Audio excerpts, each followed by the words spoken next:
So here is this TV stand. It's currently holding a 40-inch TV on top of it.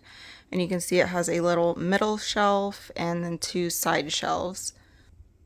So here's a more up close view of it.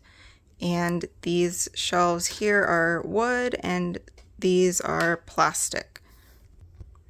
Even though these are plastic, it's still very sturdy. This top shelf holds 40 pounds, and then each of these three shelves hold 10 pounds each. And assembly was super quick and easy. You can watch my assembly video if you want to know more about that.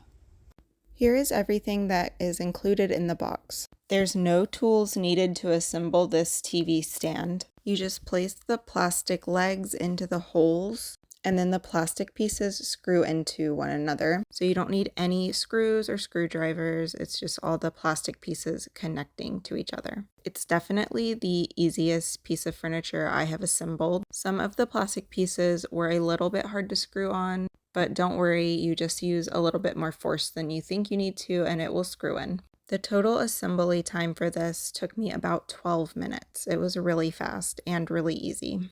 And this is what the final product looks like.